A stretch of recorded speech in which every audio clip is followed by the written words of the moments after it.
皆さん、こんにちは。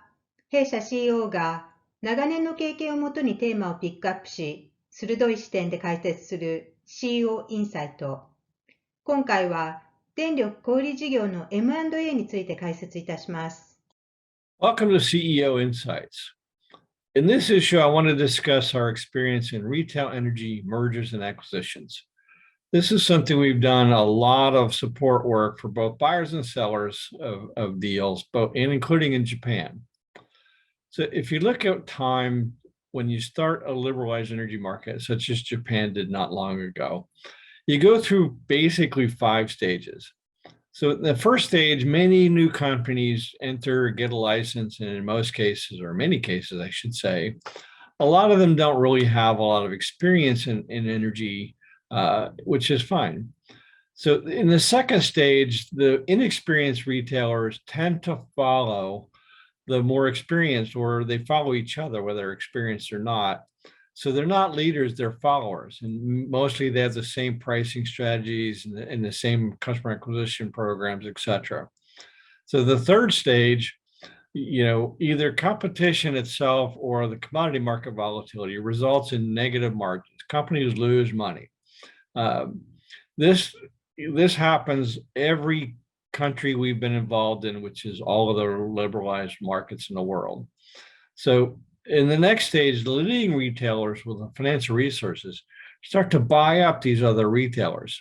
They grow through acquisition as opposed to traditional customer acquisition strategies like door-to-door or telesales, which have you.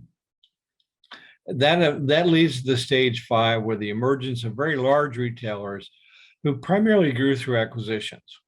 So we've seen this in the UK, we've seen this in the US, Australia, et cetera.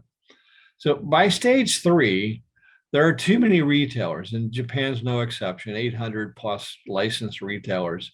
In many cases, a large percentage of them have very few customers, and some have none. So with these retailers, the competition definitely compresses the margins, and you get pricing and promotions that become a race to the bottom. And by that, I mean, they focus on growing the customer count as opposed to profits. So if one retailer comes out with a 2 months free, next thing you know, 10 retailers have 2 months free or something to that effect. So it's easy to lose money because you lose sight of profits.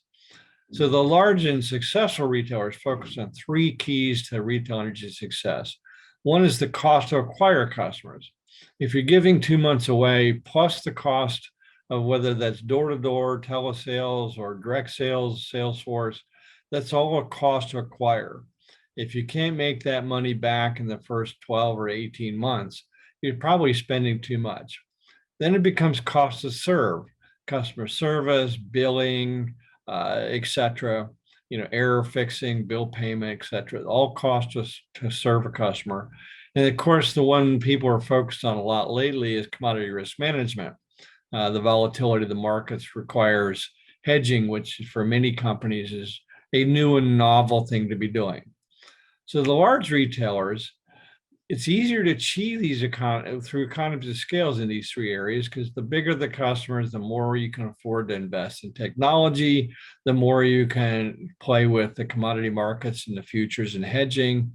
So acquiring retailers is a quick way to achieve these economies of scale.